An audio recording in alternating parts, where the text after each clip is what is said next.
This is your one and only FireSpark81 with your daily dose of video goodness, and welcome back to another Cyberpunk video. Today, we're talking about broken things. Let's get to it. There are a ton of things that are broken in this game. I've talked about some I haven't talked about, but I decided to take all of them that I know of and group them together in one video. We're going to start off here with a crafting perk. The 200% efficiency crafting perk does not work. As you can see in this clip, if I craft this Red Alert Anti-Surge Netrunner suit, it has 144.2 armor, and I currently do not have the perk. So I craft it up, we come over to our inventory, and we sort by new. And there you go, you can see it has 144.2 armor, just like it said it was going to have. And now we're going to go activate the 200% efficiency perk. Now our clothes should have 5% more armor, but if we go back and we craft another one of those suits, you can see there it says it is only going to have 144.2 armor. And if we take a look at it, it only has 144.2 armor. So that perk does absolutely nothing. Next up, we have the resist mod. So it doesn't stack and it doesn't even work. I covered this one in my video I did talking about mods that stack, and I had a lot of people argue that it may actually work and that the way I was testing it was wrong because I was standing on a car that was on fire and taking fire damage. So this time I'm being attacked by an enemy, I'm being hacked and overheated, and you can see in the video that when I am overheated, whether I have the mods on or not, I take the same amount of damage. And I have so many on here that I should be taking very little damage if they stacked, but they obviously don't stack. And they obviously don't work because whether I have them on or not, when this guy lights me on fire, I take the same amount of damage. This next one has to do with your crafting skill progression. When you hit level 13 in your crafting skill progression, it says that you unlock crafting specs for epic weapons, combat gadgets, and cyberware. But as you can see, you don't unlock any cyberware at all leveling up your crafting skill. Next up, we have the Deadeye Mod. This one's been confirmed all over, but I mean, it belongs in the list. It's another just straight up broken thing that doesn't work. As you can see, I have a crit chance of 44 and crit damage of 153. If we run up here and we shoot this guy, you can see I'm doing around 15k damage. So then we go through and we equip the Deadeye Mod, and you can see my stats are still the same. My crit chance and my crit damage have not changed. Then we run up here and we shoot the guy again, and we do a little over 17k. If it was actually working, my damage should have been around the 19-20k mark, and that's just a rough estimate. To be honest, it could have hit for way more. That 17, I could hit for that 17 if I just done a bunch more shots. That's around what this gun normally hits for. That 15k was just the low end for this gun. Next up, we have the very last skill in the engineering tree, the one that you unlock when you get your engineering all the way up to level 20 in the skill progression, and it says you unlock the last perk. As you can see, it says it increases the damage from tech weapons by 25%, increases the charge damage from all chargeable weapons and cyberware by 10%, and then it gives you an additional 1 charge damage per perk level. So right now I don't have it, and we're just gonna run up here and we're gonna shoot this guy. I have a tech sniper rifle, and you can see we're doing around 80k. I did 79k there, and then we shoot him again for another 79k, and one more time, and we hit him for 86,805. Okay, so now we're gonna drop 20 points into that perk. So that should give us an increased charge damage of 30%. So that means on the low end, our charge shot should be hitting for over 100,000 damage. And when we shoot him, you can see we hit him for 82,000. Now, if you remember, when we didn't have the perk, we had hit him for 79. So these numbers are all over the place, and I didn't do like a large average here because this should be clearly noticeable. So that 82 is something that we could have easily hit without this perk, because that 79 was the low end of what we can hit with this gun. So just basing it off of that, our high end should have been way more than what we're hitting for here.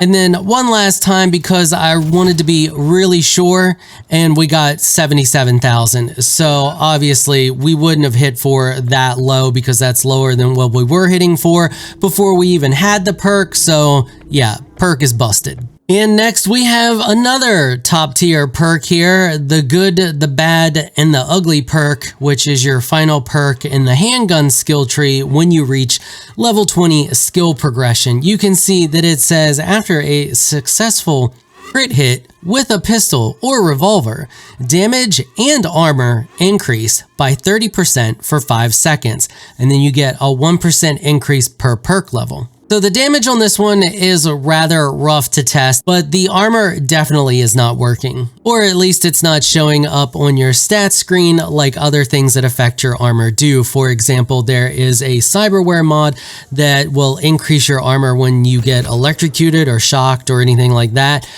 And if that happens and you go look at your stats screen while it's affecting you, it shows that your armor increases. This does not. So we should get a 50% increase in our armor when we get a crit hit. We currently have 3,207 armor.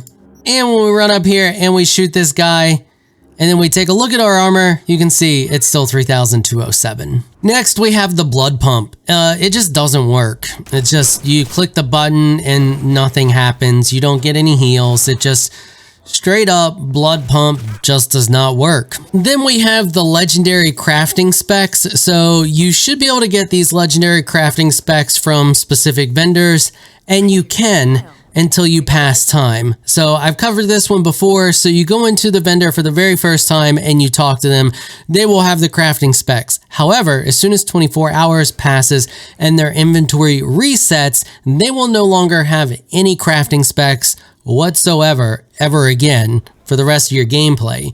You have to start a new gameplay. The only way around this is to see what they save before you go in there, see what they have, and decide on whether or not that's the stuff you want to buy.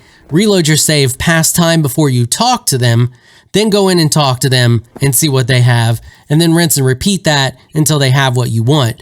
But if you just pass time in the game after talking to them, they will no longer carry the crafting specs. The last ones we're going to talk about here are kind of a 2-for-1 deal, and it's a little bit controversial, but I'm going to cover it anyway because I'm convinced that this is a bug and it's not working as it should be. So I recently reported that when you do a finishing move with the blades, any bladed weapon at all, you do not get experience for blades. This is fine if you attack them with the blades first, but if you just run up to them and you one-shot them and do the finishing move and no other attacks with the blades at all, you do not get any experience for it. Now, I have a lot of people on that video that commented that you get cold-blooded experience for that. And yeah, that's fine. You should get cold-blooded experience for that if you can level cold-blooded, but you should also get blade experience because you used a blade to kill.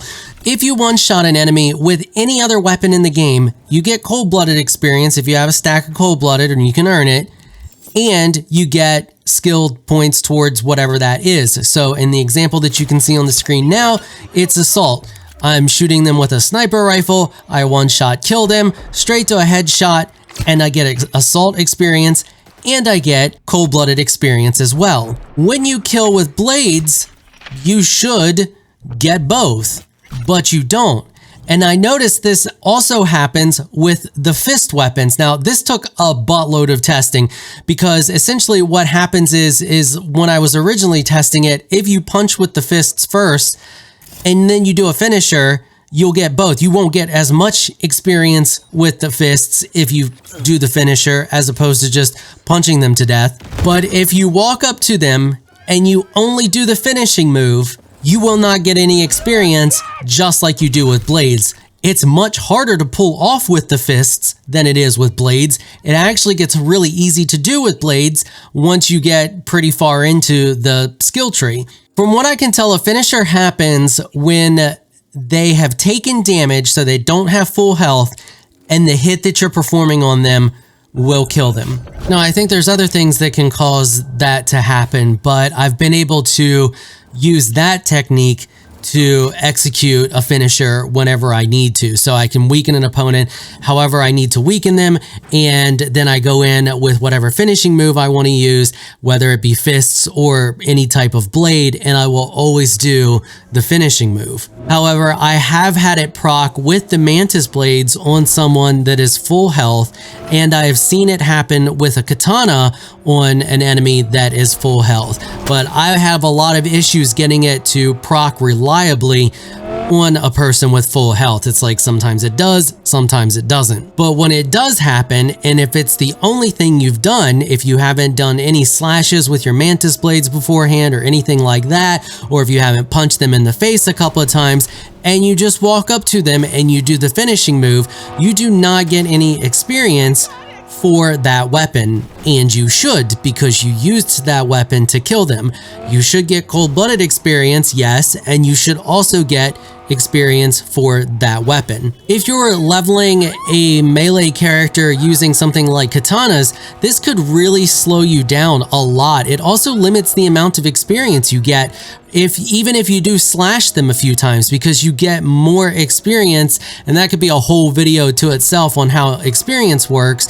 You get more experience the more damage you do with the weapon. If you just walk up and you only do, I don't know, 200 damage, and then your next hit is a finishing move, you're going to get the experience based off of that 200 damage instead of however much you could have done, because the finisher move just ends them. It doesn't do damage, it just ends them.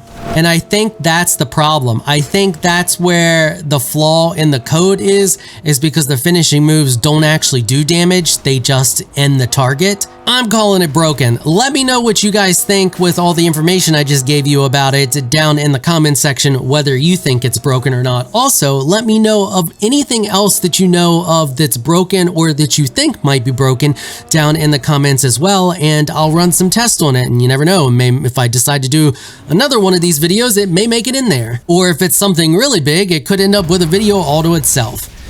Alright, well, hopefully you found this video helpful. If you did, consider hitting the subscribe button and the notification bell so you can be notified when I upload other Cyberpunk videos. And I don't just make videos on Cyberpunk, it just so happens that Cyberpunk is the featured game on the channel right now. So you never know when I could be making guides for a game that you may be playing. Alright, that is going to wrap it up for this episode. If you like what you saw, consider hitting that sub button. I want to give a big thank you to my patrons for making this episode possible. You are absolutely amazing people. If you'd like to join my elite crew Patreon supporters, please check out the link in the description below. If you enjoyed this video, please leave a comment down below. Let me know what you thought. If you're shy, you don't like to comment, just hit that thumbs up button and show your support. Until next time, thanks for watching.